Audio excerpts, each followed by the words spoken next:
O indivíduo nunca teve tanta importância nas sociedades como nos dias de hoje.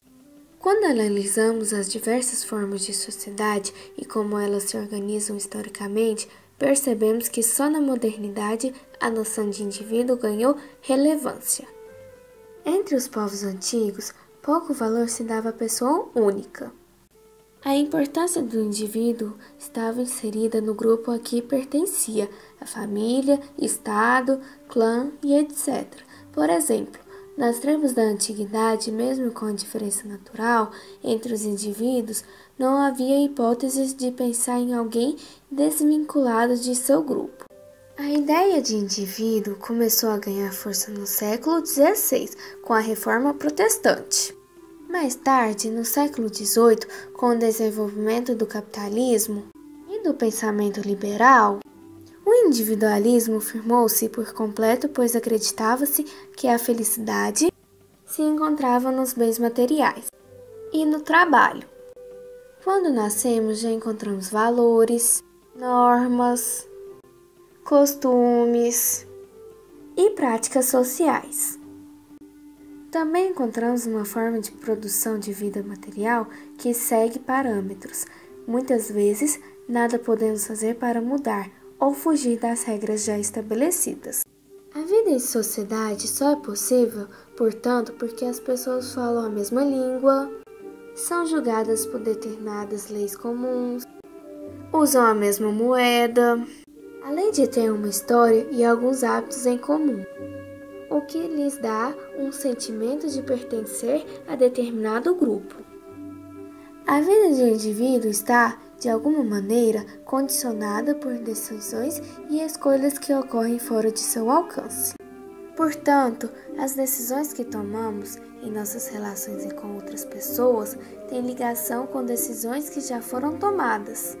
A sociedade não é um baile à fantasia, em que cada um pode mudar a máscara ou a fantasia a qualquer momento.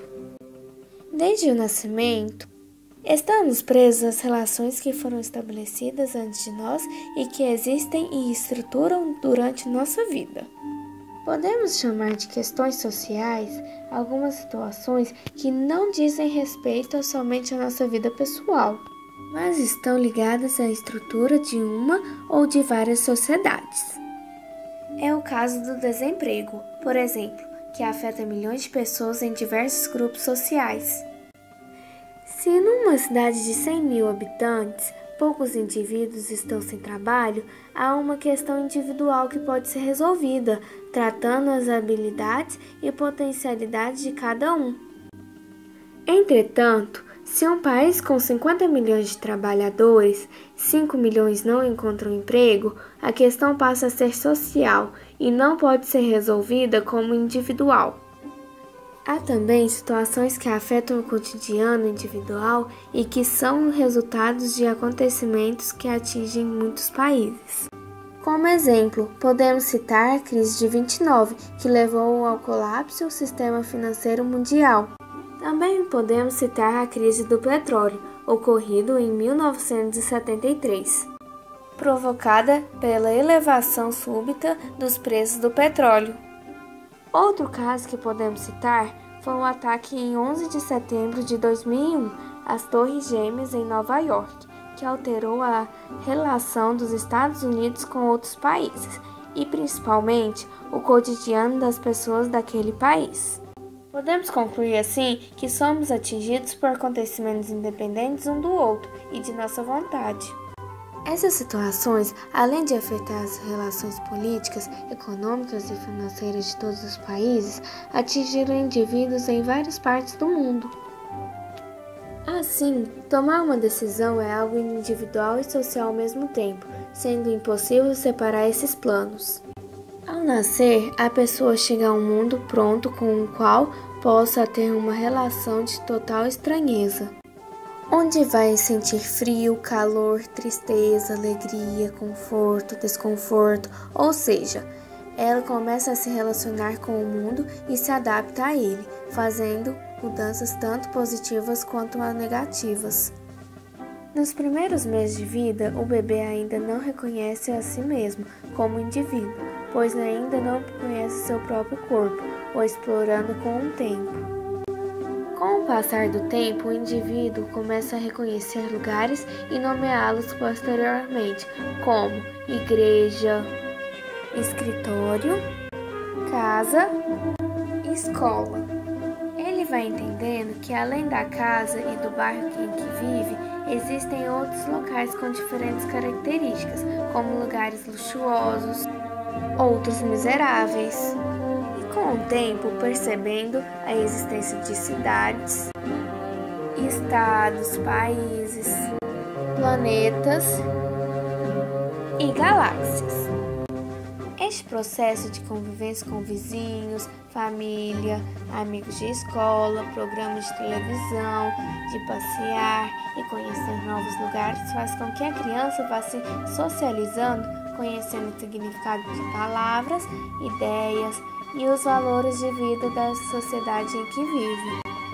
Entender a sociedade significa entender a diferença do cotidiano das pessoas e na forma com que elas se relacionam com a sociedade.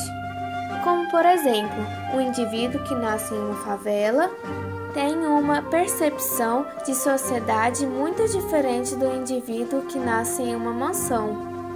Ao tratar de diferenças, temos que relacioná-las ao contexto histórico. A socialização dos dias atuais é diferente da dos anos 50. Naquela época, a maioria da população vivia na zona rural ou em pequenas cidades. As escolas eram pequenas e tinham poucos alunos. A televisão estava iniciando no Brasil e seus programas eram vistos por poucas pessoas. Não havia internet e a telefonia era precária.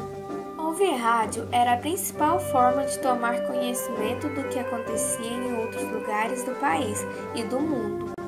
No decorrer do século XX, ocorreu um grande avanço na tecnologia em termos de comunicação e informação, o aumento da produção industrial e do consumo, e o crescimento da população urbana causaram grandes transformações do mundo inteiro. Mesmo com tantas diferenças na socialização, há normalmente um processo de socialização formal, conduzido por instituições como escola e religião, e um processo mais informal que acontece inicialmente pela família, pela vizinhança e pelos grupos de amigos. O ponto de partida é a família, onde há um espaço privado das relações de intimidade e um espaço onde aprendemos a lidar com a diferença e a diversidade. Nos espaços públicos que enfrentamos, a socialização ocorre de forma diferente, pois muitas vezes convivemos com pessoas que nem conhecemos e não temos a mesma liberdade que temos em casa, pois há normas e regras próprias em cada situação.